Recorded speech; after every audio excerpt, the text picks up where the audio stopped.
الحمد لله وكفى وسلام على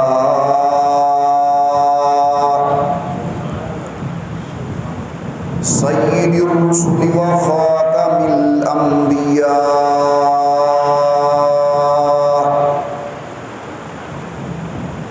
صلى الله تعالى عليه وعلى آله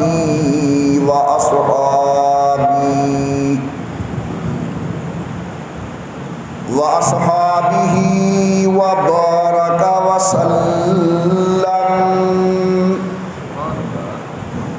وبارك وسلم تسليما كثيرا كثيرا.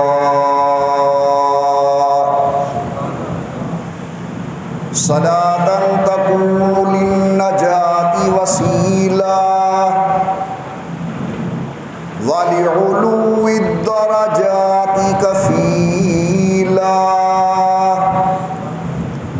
صلاة تحل بها العقد وتفرج بها الكرب. صلاة تكون لك رضاء ولحقه أداء.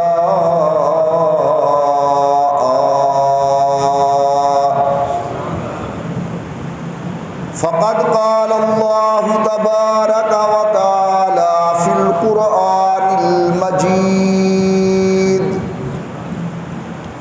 والفرقان الحميد: أعوذ بالله من الشيطان الرجيم.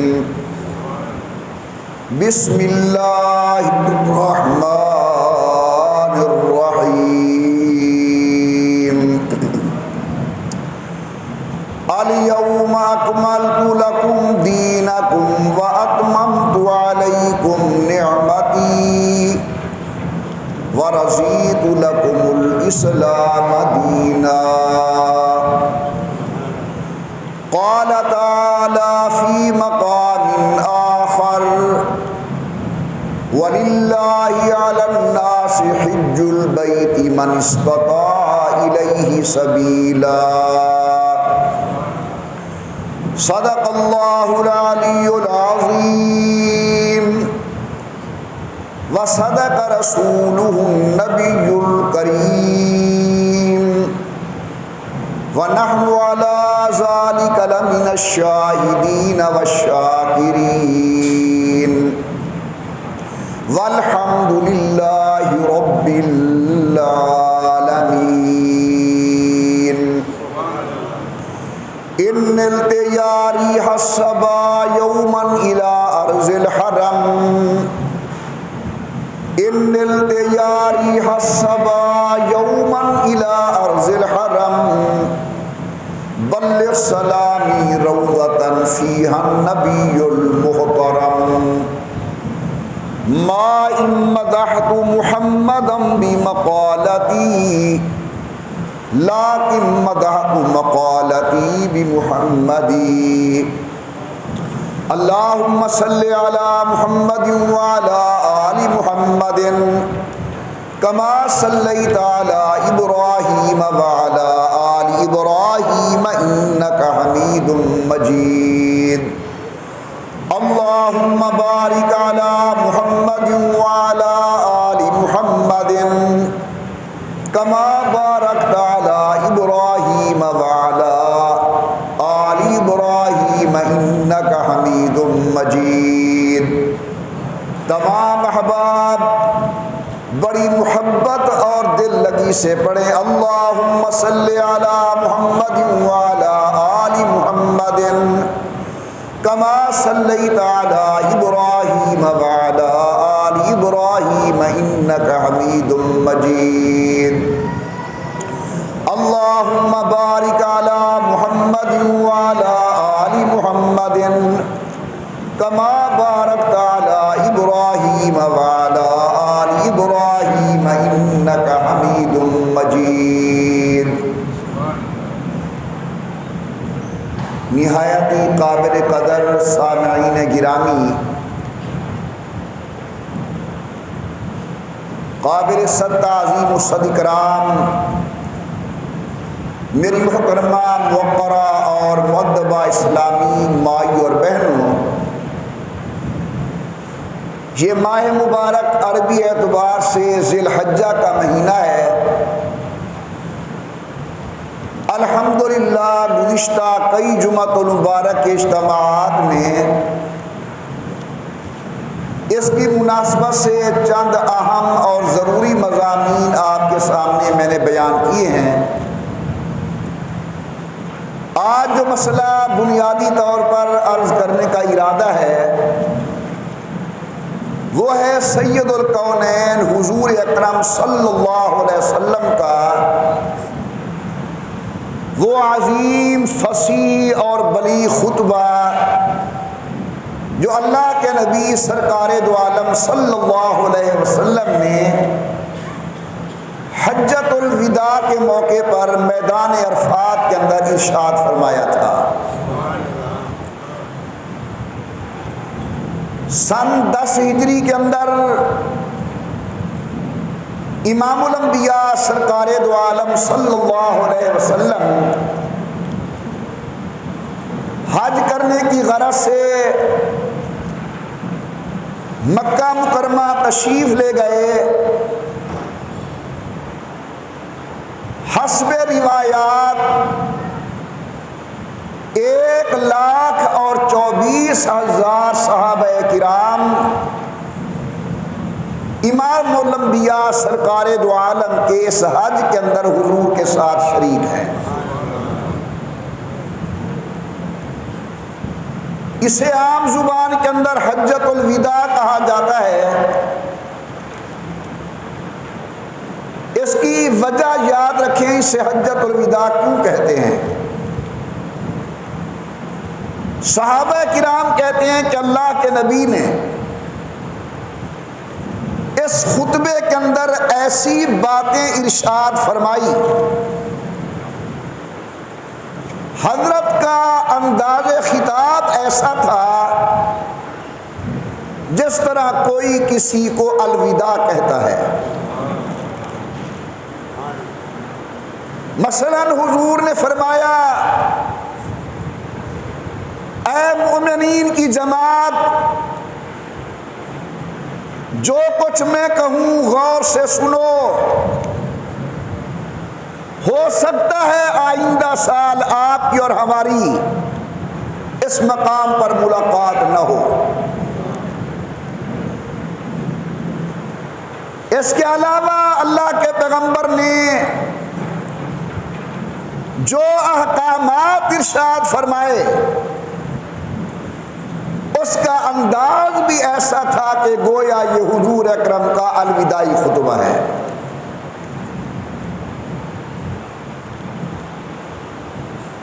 بہت لمبی چوڑی تفصیل ہے اس خطبے کی، کافی تعداد میں صحابہ کرام وہاں موجود تھے، جنہیں جتنا حضور کے ارشادات عالیہ یاد رہے انہوں نے اتنا اپنے تلامذہ شاگردوں کے سامنے، امت کے سامنے ان نصائح کو بیان کیا۔ امام الانبیاء سرکار دو عالم نے اللہ کی حمد بیان کی، اللہ رب العزت کی ثنا بیان فرمائی، اور میرے آقا نے فرمایا، اے حاضرین، میں تمہیں 4 نصیحتیں کرتا ہوں، ان میرے نصائح کو بڑے غور سے سنو۔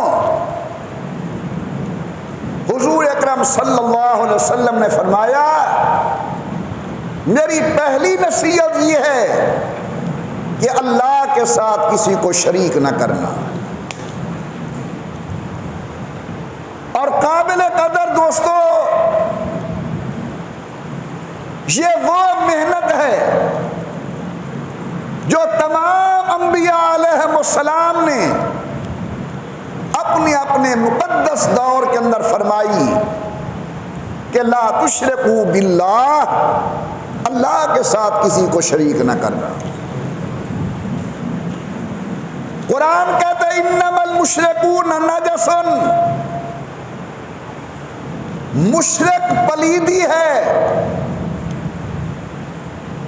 اللہ رب العزت نے اعلان کروایا سن 9 ہجری کے اندر، جب ابو بکر صدیق رضی اللہ عنہ کو امیر حج بنا کر روانہ کیا گیا، حضرت سیدنا علی المرتضی رضی اللہ عنہ جناب ابو بکر صدیق کے ساتھ ہیں۔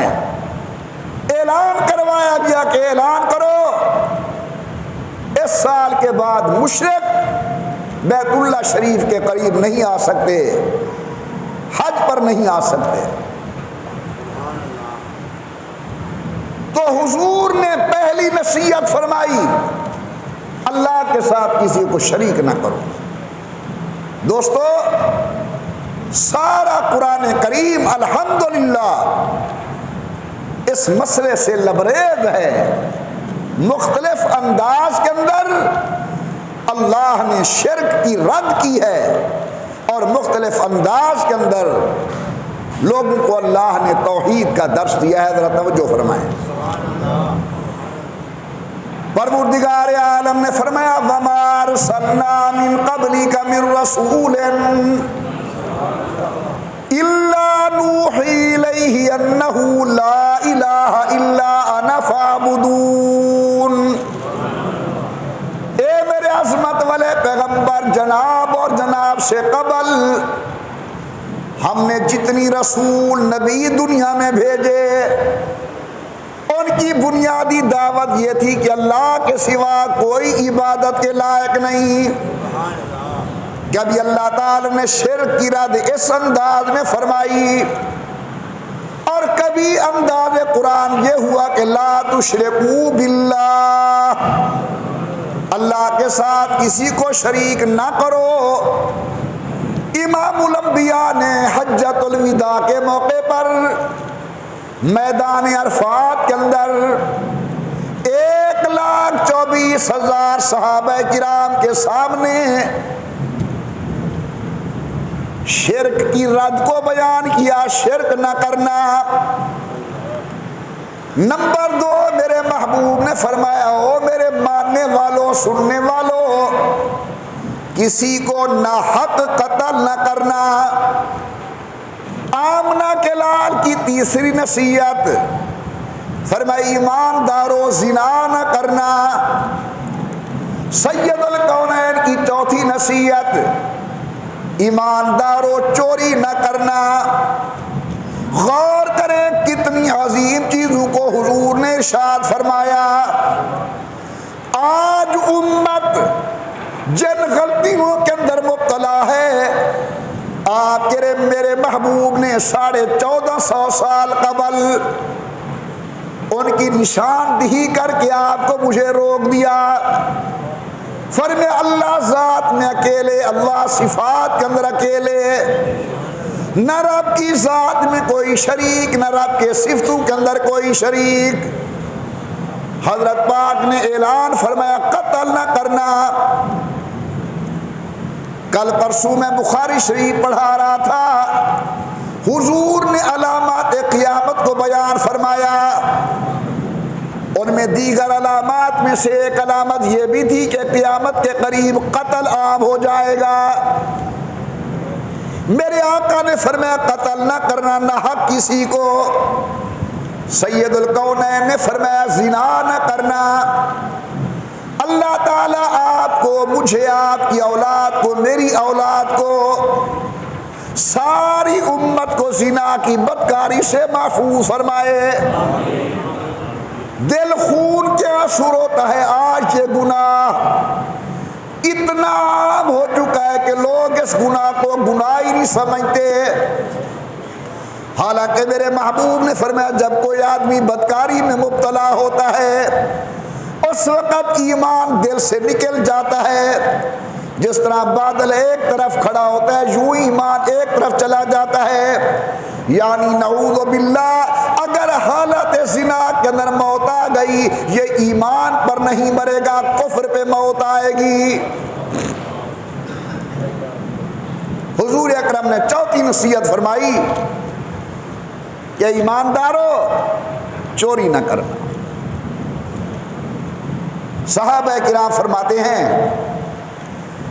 حضرت پاک نے یہ بھی ارشاد فرمایا کہ میں اللہ کا آخری نبی ہوں، میرے بعد قیامت کی صبح تک کوئی نیا نبی نہیں آئے گا. سبحان اللہ. اور یہ آپ کا ہمارا بنیادی عقیدہ ہے کہ اللہ کے نبی سید القونین حضور اکرم صلی اللہ علیہ وسلم کے بعد قیامت کی صبح تک کوئی نیا نبی نہیں آئے گا. عیسیٰ ابن مریم علیہ السلام آسمانوں پر زندہ موجود ہیں، وہ قرب قیامت کے اندر تشریف لے آئیں گے، لیکن آنے کے بعد وہ اپنی نبوت کا اعلان نہیں کریں گے، حضور کی شریعت کے مبلغ بن کے آئیں گے. پروردگار عالم نے فرمایا ما کان محمد ابا احد من رجالکم ولکن رسول اللہ وخاتم النبیین. کہہ دو زبان سے سبحان اللہ، اور ذرا اونچی آواز سے اور ذوق کے ساتھ. آمنہ کے لال اللہ کے آخری نبی ہیں. حضور اکرم نے مزید تفصیل بیان کی، فرمایا ختم النبیون، اللہ نے میرے اوپر سلسلہ نبوت ختم کر دیا ہے. الا لا نبی بعدی، خبردار میرے بعد کوئی نبی نہیں آنا. امام الانبیاء نے فرمایا انا آخر الانبیاء وانتم آخر الامم، میں آخری نبی ہوں تم آخری امت ہو. حضور نے حجۃ الوداع کے خطبے کے اندر اعلان فرمایا کہ لوگوں سن لو میرے بعد کوئی نیا نبی نہیں آئے گا. اس کے بعد اللہ کے پیغمبر نے حاضرین کو نماز کی تلقین فرمائی. نماز کا خیال کرنا.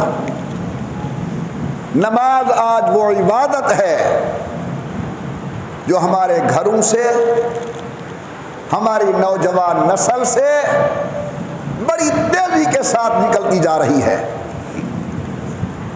نماز کا مسئلہ بیان کیا جائے تو سننے کے لیے کوئی تیار نہیں. جواب یہ ملتا ہے سننے کو کہ جناب دنیا چاند پر پہنچ گئی، ہمارے عالم ابھی تک نماز کے مسائل کو بیان کر رہے ہیں. میرے دوستو یہ نماز وہ عبادت ہے جو شب معراج چاند سے بھی اوپر جا کر حضور اکرم صلی اللہ علیہ وسلم نے اللہ کی خدمت عالیہ کے اندر وصول فرمائی اور قبول فرمائی. حضور نے فرمایا صلی اللہ علیہ وسلم میری آنکھوں کی ٹھنڈک نماز ہے. رسول اللہ صلی اللہ علیہ وسلم نے اللہ کے قرآن نے نماز کے بہت زیادہ فضائل بیان کیے اور نماز کے ترک اور چھوڑنے پر بہت زیادہ وعیدیں بیان فرمائی ہیں. اللہ تبلیغی جماعت والوں پر رحم فرمائے، ہماری مساجد کے اندر ہمارے دروازوں پر جا کر ہمیں نماز کی اہمیت اجاگر کرتے ہیں، نماز کی اہمیت کو بیان کرتے ہیں. تو اللہ کے نبی نے ختم نبوت کا مسئلہ بیان کرنے کے بعد ارشاد فرمایا کہ او لوگو جو یہاں موجود ہو نماز کا خیال کرنا. امام الانبیاء سرکار دو عالم نے روزے کی اہمیت کو بیان کیا. سنیے ذرا کان کھول کر، نیند کو چھوڑیں ختم کریں. آخری خطبہ حضور کا حجۃ الوداع کا، امت کا ٹھاٹھے مارتا ہوا سمندر سامنے موجود. آج یہاں آپ نمازی لوگ بیٹھے ہوئے ہیں، وہاں اللہ کی مخلوق میں سے انبیاء کے بعد برگزیدہ شخصیات موجود تھی، صحابہ کرام. ان کے سامنے حضور اہم مسائل کو بیان کر رہے ہیں. کیا میرے بعد نبی کوئی نہیں آنا؟ نماز کا خیال کرنا، روزے کا خیال کرنا۔ حضرت پاک نے فرمایا زکوٰۃ خوش دلی سے دینا۔ یہ میں سن کر اور پڑھ کر حضور اکرم صلی اللہ علیہ وسلم کی بات کو بڑے عجیب انداز میں سمجھ رہا تھا کہ حضور نے فرمایا زکوٰۃ خوش ہو کے دینا، یہ نہیں فرمایا زکوٰۃ دینا، فرمایا زکوٰۃ خوش ہو کے دینا، یعنی مال نکالتے وقت، زکوٰۃ دیتے وقت تمہاری طبیعت کے اندر ملال نہ ہو۔ غریب کو زکوٰۃ دیتے ہوئے منت کا خیال نہ ہو۔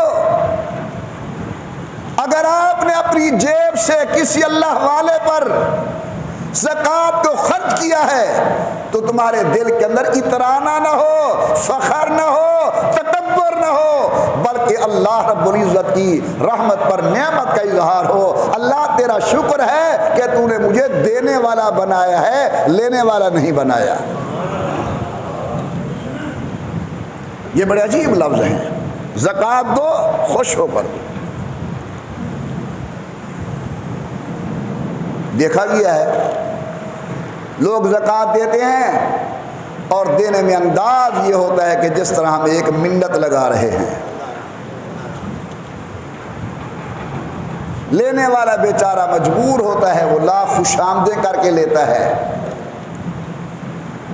شاید ایسی زکوٰۃ اللہ کے ہاں اجر و ثواب کا ذریعہ نہیں بنے گی، فرض تو تمہارا اتر گیا، لیکن اس پر جو اللہ کی جانب سے ثواب مرتب ہونا تھا، اس ثواب کے لیے ضروری ہے کہ خوشی کے ساتھ دو، اللہ کی نعمت کا شکریہ ادا کرتے ہوئے دو کہ اللہ تیرا فضل ہے، تو نے مجھے زکوٰۃ ادا کرنے کی توفیق عطا فرمائی ہے۔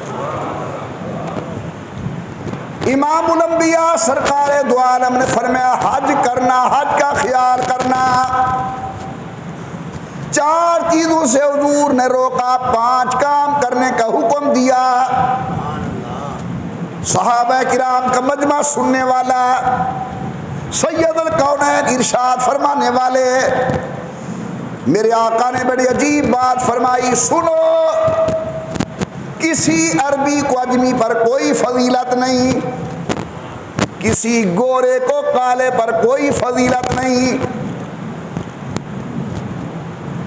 یہ جو ہم نے ذات اور پات کے بت کھڑے کیے ہوئے ہیں، امام الانبیاء سرکار دو عالم صلی اللہ علیہ وسلم نے ان بتوں کو اپنے خطبے کے اندر پاش کیا،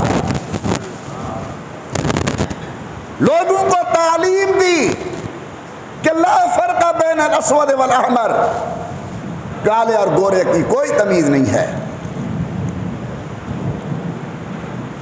عربی کا کوئی عجمی پر فضیلت نہیں ہے۔ اللہ کے پیغمبر فضیلت کسے ہے؟ فرمایا فضیلت ہے نعمت تقویٰ کو، جو متقی ہوگا اللہ کے ہاں اس کی عزت ہے۔ سنیے، پروردگار عالم نے فرمایا یا ایھا الناس اولاد آدم انا خلقناکم من ذکر و انثی، ہم نے تمہیں پیدا کیا ایک باپ اور ایک ہی ماں سے۔ قوم کا قریشی ہے تو بڑا باپ ایک، قوم کا نائی ہے تو بڑا باپ وہی، قوم کا سید ہے تو بڑی اماں ایک، اور قوم کا موٹیا تو بڑی اماں وہی۔ تمام آدمیت و انسانیت کا بڑا باپ حضرت آدم، سب کی بڑی امی سیدہ حوا علیہ السلام۔ فرمایا وَجَعَلْنَاكُمْ شُعُوبًا وَقَبَائِلًا، پھر ہم نے تمہاری قومیں بنا دی، یہ ارائی ہے، یہ قریشی ہے، یہ راجپوت ہے، یہ سید ہے، یہ موچی ہے، یہ کمہار ہے۔ اللہ میاں تو نے قومیں کیوں بنائی؟ فرمایا لِتَعَارَفُوا، قوم تو باہر پہچان کے لیے ہے۔ دروازہ بجا، دروازہ کھٹکھٹایا کسی نے، میں نے پوچھا کون؟ کہتے جی عبداللہ۔ 5 منٹ کے بعد پھر دروازہ کھٹکا، کون؟ عبداللہ۔ اب میں سوچنے لگ گیا کہ ایک ہی عبداللہ 2 مرتبہ آیا ہے، تو مجھے بتایا گیا کہ نہیں جی، جو پہلے عبداللہ آیا تھا وہ قریشی تھا، اور جو اب عبداللہ ہے یہ قوم کا ارائی ہے، یہ اللہ نے قومیں بنائی ہیں صرف تمہاری پہچان کے لیے۔ اے میرا اللہ، جناب کی خدمت کے اندر عزت کس کی ہے؟ سنیے، فرمایا ان اکرمکم عند اللہ اتقاکم، اللہ کیا عزت ہے جس کے دل کے اندر نور تقوی موجود ہے، اللہ کیا عزت ہے متقی کی، پرہیزگار کی۔ ابو جہل قریشی ہے، عربی ہے، ابو لہب قریشی ہے، عربی ہے، لیکن قرآن کہتا ہے تبت یدا ابی لہب وتب، اور حبشے سے بکتا ہوا غلام آیا حضرت سیدنا بلال رضی اللہ تعالیٰ عنہ، دل کے اندر نور تقوی موجود ہے۔ امام الانبیاء فرماتے شب معراج میں نے جناب بلال کے قدموں کی ہٹ بیشت بری کے اندر سماعت فرمائی اور سنی۔ امام الانبیاء سرکار دو عالم نے خطبہ دیا، اور خطبے کے اندر یہ ارشاد فرمایا حجۃ الوداع کے اندر، میدان عرفات کے اندر، کہ سنو، کالے کو گورے پر کوئی فضیلت نہیں ہے، عربی کو اجمی پر کوئی فضیلت نہیں ہے، فضیلت کی چیز ایک ہی ہے، وہ ہے نور ایمان اور نور تقوی۔ سبحان اللہ۔ پھر حضور اکرم صلی اللہ علیہ وسلم نے عورتوں کے حقوق بیان فرمائے۔ ذرا توجہ فرمانا، آج بہت بڑے لوگ عورتوں کے چاچے مامے بنے ہوئے ہیں، ان کے حقوق کی بات کرتے ہیں۔ اللہ کی قسم، جو حقوق عورت کے قرآن نے بیان کیے ہیں یا سید الکونین نے بیان کیے ہیں، اس کا مقابلہ کوئی نہیں کر سکتا۔ امام الانبیاء سرکار دو عالم نے حجۃ الوداع کے اندر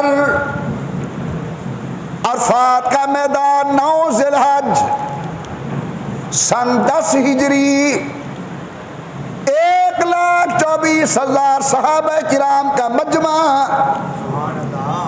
اللہ کے نبی فرماتے ہو کلمہ پڑھنے والو ایماندارو، عورتوں کے حقوق کا خیال کرنا، یہ عورتیں اللہ کی جانب سے تمہارے پاس امانت ہیں۔ عورت کو چاہیے کہ مرد کے حقوق کا خیال کرے، مرد کو چاہیے کہ عورتوں کے حقوق کا خیال کریں۔ سنیے ذرا قرآن کریم کو، عورت کے کیا حقوق بیان کرتا ہے قرآن۔ ایک دور تھا عورت کو میلی نگاہ سے دیکھا جاتا تھا، بچی پیدا ہوئی مارنے کی فکر شروع ہو جاتی تھی۔ قربان اسلام تیری تعلیم کے اوپر، صدقے حضور تمہاری رحمت کے اوپر، واری جاؤں اسلام تیری تعلیم کے اوپر۔ جس عورت کو لوگ انسانیت کے چہرے پہ بدنما داغ تصور کرتے تھے، اسلام نے اس کا کیا مقام بنایا، کہیں ماں بنا کر قدموں کے اندر جنت ارشاد فرمائی، کہیں بیٹی بنا کر جائیداد کا حصے دار بنایا، کہیں بہن بنا کر رحمت و رافت کا درس دیا، کہیں بیوی بنا کر گھر کے اندر ایک عزت والا مقام عطا کیا۔ حضور اکرم نے فرمایا عورتوں کا خیال کرنا، یہ اللہ کی امانتیں تمہارے پاس، ان پر ظلم نہ کرنا، زیادتی نہ کرنا۔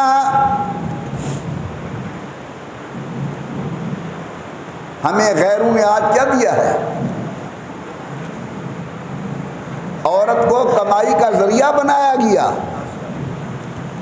واشنگ مشین ہے عورت کا فوٹو، فرج لینے گئے عورت کا فوٹو، ماچس کی ڈبی ہے عورت کا فوٹو، کالج میں داخلہ دینا لینا ہے، سامنے سائن بورڈ کے اوپر عورت کا فوٹو۔ اسلام کیا کہتا ہے؟ اسلام کہتا ہے میرا محبوب پیغمبر، میں قرآن بنا کے نازل کر رہا ہوں، اپنی امت کو بتاؤ ولا یضربن بارجلہن، یہ کلمے پڑھنے والی بیٹی اس انداز میں نہ چلے کہ اس کے چلنے کے اندر زیور کی آواز غیر محرم کے کانوں میں چل جائے، اللہ کی غیرت گوارا نہیں کرتی، سکون سے چلے۔ فرمایا ولا یضربن بارجلہن،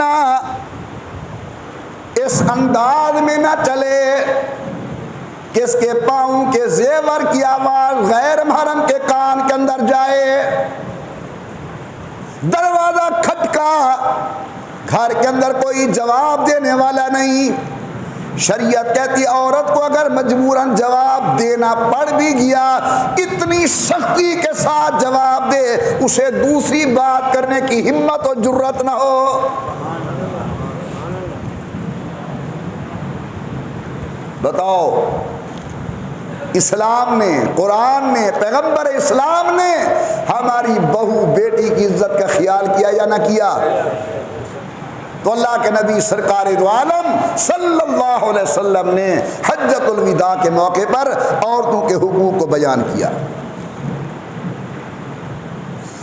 پھر میرے آقا نے پڑوسیوں کو حقوق کو بیان کیا۔ اپنے ہمسایوں کا خیال کرو، اگر تم پیٹ بھر کے کھا رہے ہو، محمد عمر کے گھر کے اندر بچے خوشحال ہیں کھانے پینے کے اندر، لیکن میرے پڑوس کے اندر، ہمسایگی کے اندر اگر گھر بھوکا ہے تو میری مولویت بیکار ہے، یہ لوگوں کے ہاں میری عزت و قدر بیکار ہے۔ اللہ کے نبی سرکار دو عالم صلی اللہ علیہ وسلم نے حجۃ الوداع کے اندر یہ تعلیم ارشاد فرمائی کہ اپنے پڑوسیوں کا خیال کرنا۔ بلکہ ایک روایت کے اندر میں نے پڑھا ہے، سن لے آپ بھی، کہ حضور اکرم صلی اللہ علیہ وسلم کی خدمت کے اندر ایک عورت کا تذکرہ کیا گیا، یا رسول اللہ بڑی نیک عورت ہے۔ تو میں اچھا پڑوسیوں کے ساتھ تعلق کیسا ہے؟ یا رسول اللہ اچھا تعلق نہیں ہے، بڑی سخت ہے۔ اگر کسی کے گھر کے اندر کھانا نہیں ہے اور وہ بیچارے لینے کے لیے آ گئے تو بڑی ترش روئی کے ساتھ بات کرتی ہے۔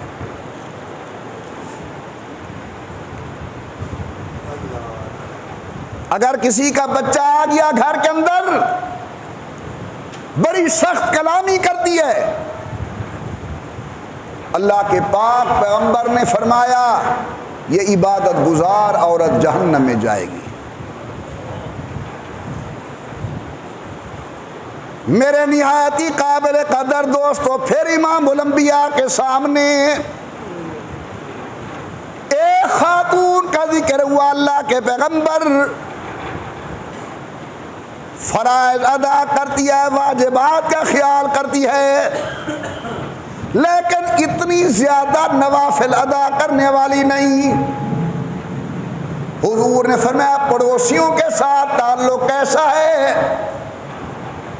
اللہ کے نبی اپنی عزت آبرو کا خیال کرتی ہے، حیا پردے کی پابند ہے۔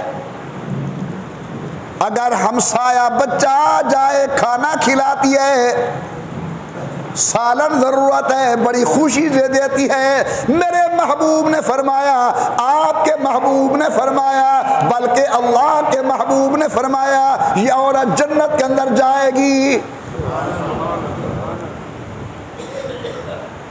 حضور اکرم صلی اللہ علیہ وسلم نے حجۃ الوداع کے خطبے کے اندر جہاں اور ارشادات عالیہ ارشاد فرمائے، ان میں ایک اللہ کے پیغمبر سرکار دو عالم کا ارشاد پڑوسیوں کے متعلق تھا کہ اپنے ہمسایوں کے ساتھ اچھا تعلق رکھو۔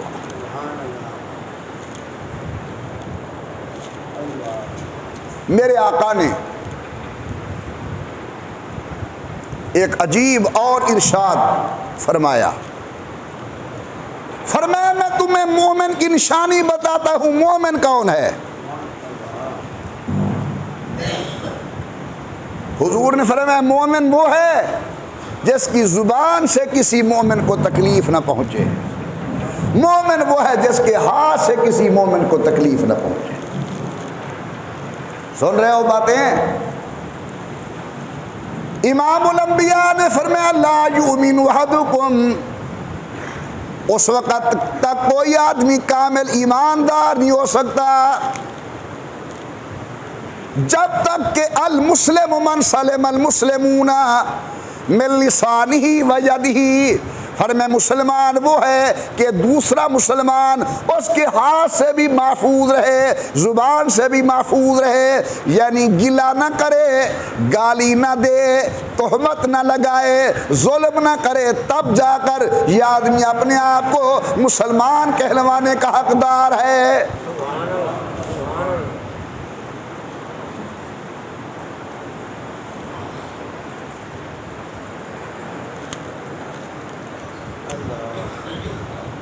آپ کے اور میرے آقا نے فرمایا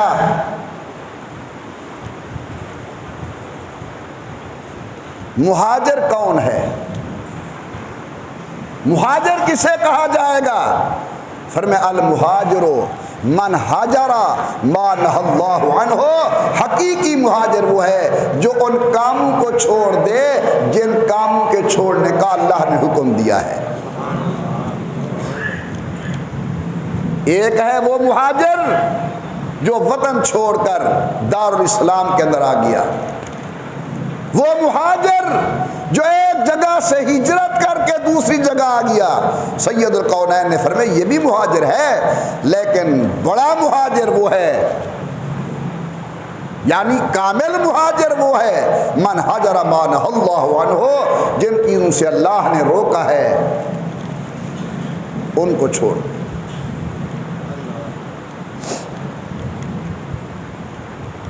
غور کیجئے،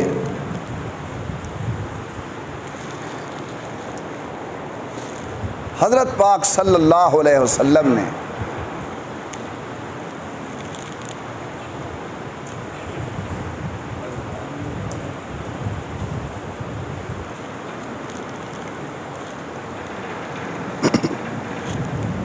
آگے آ جائیں تاکہ میری آواز آپ تک پہنچے، تشریف لے آئیں، ابھی جمعے کا ٹائم ہے، چند ضروری باتیں ہیں وہ سمجھ لیں۔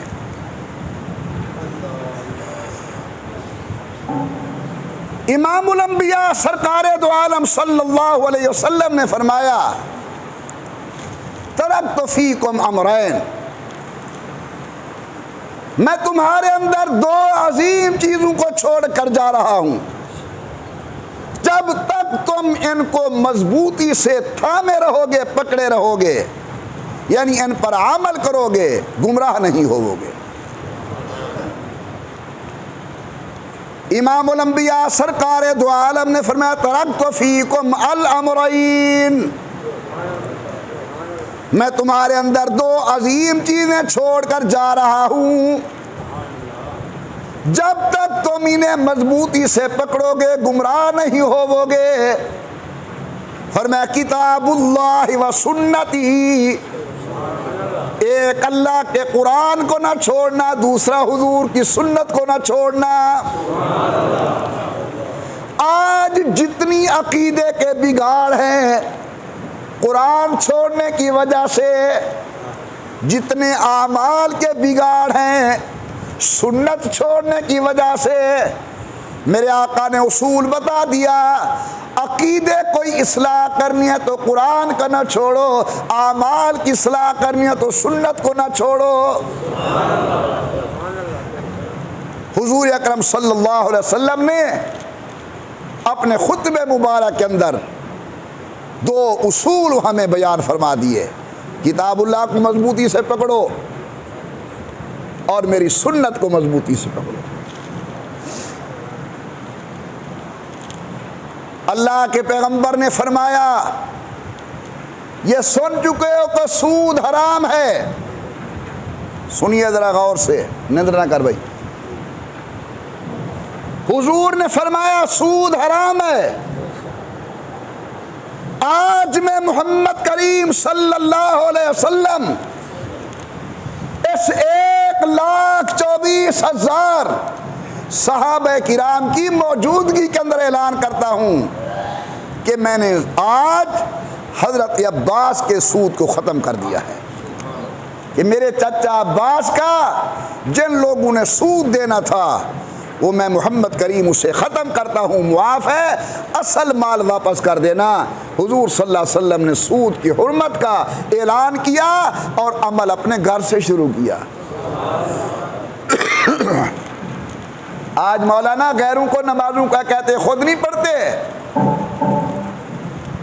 امام الانبیاء سرکار دو عالم صلی اللہ علیہ وسلم سود کی حرمت کا اعلان فرما رہے ہیں، اور سب سے پہلی معافی امام الانبیاء اپنے گھر سے اعلان کر رہے ہیں کہ جس نے عباس کا سود دینا ہے میں محمد کریم اسے ختم کرتا ہوں، اصل مال دینا سود معاف ہے۔ جمعے کا ٹائم مختصر ہوتا ہے، یہ عباس حضور کے چچا ہیں۔ عباس سننا اگر سمجھ آ جائے تو چچا ہے، چچا والد کی جگہ ہوتا ہے، لیکن حضور سے محبت کتنی ہے، بلکہ محبت سے آگے کہوں حضور کا احترام کتنا ہے عباس کے دل میں۔ چچا ہے، کسی نے پوچھا عباس تم بڑے ہو یا حضور بڑے ہیں؟ بڑا صاف ستھرا جواب تھا کہ میں بڑا ہوں۔ عمر کے اندر جناب عباس بڑے تھے، فرما دیتے میں بڑا ہوں، لیکن احترام کہتے ہیں نہیں کچھ اور کہو۔ پوچھنے والے نے پوچھا تم بڑے ہو یا حضور بڑے ہیں؟ کہتے انا اسنو وہو اکبر، عمر میری زیادہ ہے، بڑے تو وہ ہیں۔ عمر میری زیادہ ہے، بڑے تو وہ ہیں۔ حضور نے خطبہ ارشاد فرمایا، عصر کی نماز پڑھ کے بیٹھے، اللہ کی جانب سے جبرائیل امین ایک آیت کریمہ لے کر نازل ہوئے، توجہ سے سنیں۔ امام الانبیاء پروردگار عالم فرماتے الیوم اکملت لکم دینکم واتممت علیکم نعمتی ورضیت لکم الاسلام دینا۔ آج ہم نے آپ کے اوپر دین اسلام والی نعمت مکمل کر دی۔ الیوم اکملت لکم دینکم، اپنے اصول کے اعتبار سے دین مکمل ہو چکا۔ آیت نازل ہوئی، نوجوان حضرات خوش، دین مکمل ہو گیا، لیکن بڑے حضرات غمزدہ۔ پوچھنے پر انہوں نے کہا محسوس ہوتا ہے حضور ہمیں الوداع کرنے والے ہیں۔ حضرت آئے تھے دین پہنچانے کے لیے، جب دین مکمل ہو گیا معلومات حضور ہمیں چھوڑنے والے ہیں۔ حضور صلی اللہ علیہ وسلم حج کی تکمیل کے بعد واپس مدینہ شریف تشریف لانے لگے۔ آج کے بیان کے یہ آخری 5-6 منٹ ہیں، توجہ کی درخواست ہے۔ حضور واپس آ رہے ہیں۔ اسی سال سن 10 ہجری کے اندر رمضان شریف کے مہینے کے اندر حضور اکرم صلی اللہ علیہ وسلم نے جناب علی المرتضیٰ رضی اللہ عنہ اور ان کے ساتھ ایک مختصر سا قافلہ یمن کی طرف روانہ کیا تھا۔ حضرت علی المرتضیٰ کو یہ علم ہو گیا کہ حضور حج پر آ رہے ہیں، تو حضرت سیدنا علی نے اس جماعت پر اپنے قائم مقام اور امیر مقرر کیا اور خود مکہ مکرمہ آ گئے حضور کی خدمت کے اندر۔ اس قافلے کے اندر ایک آدمی ہے جس کا نام ہے حضرت بریدہ۔ وہ آئے، انہوں نے بارگاہ نبوت میں، بھی نیند نہ کرو خدا کے لیے بات سمجھو، انہوں نے حضور اکرم کی خدمت کے اندر کچھ جناب علی المرتضیٰ رضی اللہ تعالی عنہ کی شکایت کی کہ حضرت ہم رمضان شریف سے ان کے ساتھ ہیں، ان کا رویہ ہمارے ساتھ درست نہیں، یا اس قسم کی اور باتیں حضور کی خدمت میں عرض کی۔ حضرت نے سن لیا۔ 9 ذی الحج گزر گئی، 10 گزر گئی، 11 گزر گئی، 12 13 گزر گئی، 14 15 گزر گئی، 16 17 گزر گئی۔ جماعت واپس آ رہی ہے، راستے میں ایک چھوٹا سا تالاب ہے پانی کا، خم کے مقام پر، غدیر خم، وہاں جب حضور اکرم صلی اللہ علیہ وسلم تشریف لے آئے تو ایک درخت کے نیچے کھڑے ہو کر حضور نے خطبہ ارشاد فرمایا۔ امام الانبیاء سرکار دو عالم نے اس خطبے کے اندر جناب حیدر کرار کے فضائل و مناقب ارشاد فرمائے۔ وہ جناب بریدہ سے سن چکے تھے کچھ رنجیدگی کی باتیں، آج آمنہ کے لال نے صحابہ کرام کے سامنے جناب علی کی فضائل کو بیان کیا۔ ان فضیلتوں میں ایک عبارت یہ بھی ہے، حدیث یہ بھی ہے، فرمایا من کنت مولا فعلی مولا، جس کا میں مولا ہوں اس کا علی مولا ہے۔ ترجمے سے پہلے آپ سب کہیں ہمارا ایمان ہے، اور اونچی آواز سے دل کی گہرائی سے بولیں کہ حضور اکرم صلی اللہ علیہ وسلم کا ارشاد برحق، فرمایا من کنت مولا فعلی مولا، جس کا میں مولا ہوں اس کا علی بھی مولا ہے، جس کا میں دوست ہوں اس کا علی بھی دوست ہے۔ اور آگے کہا اللہم والے من والا ہو وعاد من عادا ہو، اللہ تو بھی اسے دوست رکھ جو علی کو دوست رکھے، اللہ تو بھی اس کے ساتھ عداوت رکھ جو علی کے ساتھ عداوت رکھے۔ خدا کے لیے بات کو غور سے سننا۔ جب حضور اکرم نے یہ ارشاد فرمایا، تمام صحابہ کرام میں سے سب سے پہلے جناب عمر اٹھے، اور حضرت عمر نے جا کر حضرت علی کو مبارکباد پیش کی، علی مبارک ہو، آج کے بعد آپ مومنین کے مولا ہیں، میرے دل کے اندر پہلے سے بھی آپ کی محبت اور زیادہ بڑھ گئی ہے۔ امام الانبیاء سرکار دو عالم نے فرمایا من کنت مولا ہوں، جس کا میں مولا اس کا علی مولا۔ یہ حدیث یہاں مکمل لی ہوئی آگے بھی ہے، فرمایا اللہم والے من والا ہوں، تو بھی اسے دوست رکھ جو علی کو دوست رکھے، وعاد من عاداہ، اللہ تو بھی اس کے ساتھ عداوت رکھ جو میرے علی کے ساتھ عداوت رکھے۔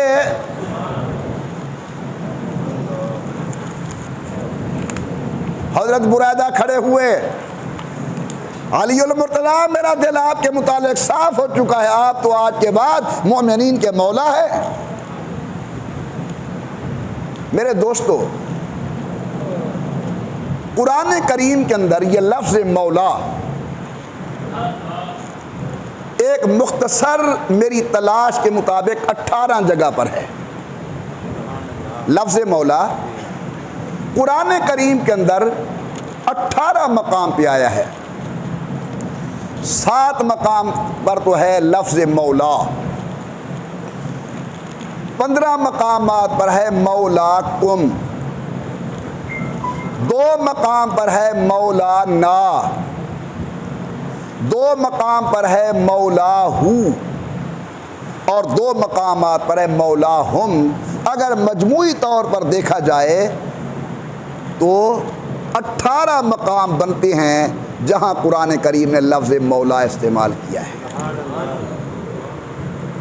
میں بڑے وثوق سے کہتا ہوں کہ ان 18 مقامات کے اندر کسی ایک مقام پر بھی قرآن نے مولا کو خلیفے کے معنی کے اندر بیان نہیں کیا۔ یہ لفظ مولا ایک ایسا لفظ ہے کہ اس کا معنی متعین ہوتا ہے مقام کو دیکھ کر، عبارت کو دیکھ کر۔ کہیں مولا کا معنی برا دوست بھی آتا ہے۔ خود قرآن کریم ارشاد فرماتا ہے لبئس المولا ولبئس العشیر، بہت برا دوست ہے۔ لفظ بیسا آ گیا، معنی اور ہو گیا۔ لفظ مولا کا معنی غلام کا بھی آتا ہے۔ توجہ فرمائیے، علمی بات ہے، درسگاہ کی میں آپ کی خدمت میں گزارش کر رہا ہوں۔ حضور کے صحابی حضرت سفینہ کشتی پر جا رہے ہیں، کشتی ٹوٹ گئی، وہ ایک پھٹے پہ بچے، اللہ نے جان بچائی۔ جب کنارے پر پہنچے دیکھتے ہیں شیر ہے جو حملہ کرنے کے لیے تیار بیٹھا ہے، قربان۔ حضرت سفینہ نے یوں دیکھا اس شیر کو اور کہا شیر انت اسد البر وانا مولا رسول اللہ صلی اللہ علیہ وسلم، تو جنگل کا شیر ہے، میں محمد کا غلام ہوں۔ سبحان اللہ۔ حضرت جناب سفینہ کہتے ہیں میرا یہ جملہ کہنا تھا، وہ شیر جو حملہ کرنے کے لیے تیار تھا گردن جھکا کر دم ہلا کر میرے سامنے آ کر کھڑا ہو گیا، یعنی زبان حال سے کہتا ہے اگر تو حضور کا غلام ہے ہم تیرے غلام ہیں۔ مولا کا معنی غلام، مولا کا معنی سردار، مولا کا معنی دوست۔ بات سمجھ آ گئی ہے؟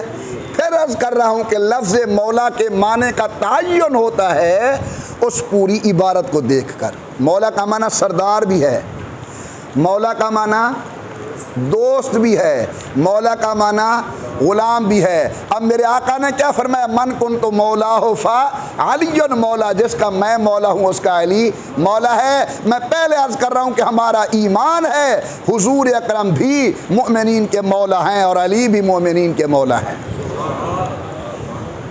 اب لفظ مولا کے معنی آتے ہیں کئی۔ میرے آقا نے اگلی روایت کے اندر معنی کا تعین فرمایا، فرمایا اللہم والے من والہ، اللہ تو بھی اسی کے ساتھ محبت کر جو میرے علی کے ساتھ محبت کرے، وعاد من عادہ ہو، تو بھی اس سے دشمنی کر جو میرے علی سے دشمنی رکھے۔ تو معلوم ہوا اس حدیث کے اندر لفظ مولا کا معنی ہے دوست۔ یہ ہو نہیں سکتا کہ دل میں حضور کی محبت ہو اور علی کا بغض ہو، یہ ہو نہیں سکتا کہ کوئی آدمی یہ دعویٰ کرے کہ میں حضور سے محبت کرنے والا ہوں اور نعوذ باللہ ثم نعوذ باللہ میں علی سے عداوت کرنے والا ہوں۔ حضور نے معیار بتا دیا، نبی سے محبت اس وقت ہوگی جب پہلے علی سے محبت ہوگی۔ تو یہاں مولا کا معنی کیا ہے بھائی؟ یہ حدیث قرآن کی تشریح ہوتی ہے۔ میں ایک آیت پیش کرنے لگا ہوں قرآن کریم کی۔ اللہ تعالیٰ فرماتے ہیں ان اللہ ہوا مولاہ و جبریل و صالح المؤمنین، اللہ بھی حضور کے مولا ہیں، جبریل بھی حضور کے مولا ہیں اور مومن بھی حضور کے مولا ہیں۔ یہ قرآن کریم کی آیت تلاوت کر رہا ہوں۔ اللہ بھی حضور کے مولا کے معنی میں نے 3 بیان کیے تھے۔ غلام والا معنی پہلے لیتے ہیں، ذرا سن کر عقل کو استعمال کر کے جواب دینا ہے کہ اگر یہاں غلام والا معنی لیں تو معنی بنے گا اللہ بھی حضور کے غلام ہیں، جبریل بھی غلام ہیں اور مومن بھی غلام ہیں۔ صحیح ہے معنی؟ نہیں۔ سردار والا معنی لیتے ہیں، اللہ بھی حضور کے سردار ہیں، جبریل بھی حضور کے سردار ہیں اور مومن بھی حضور کے سردار ہیں۔ معنی ٹھیک ہے؟ بولو۔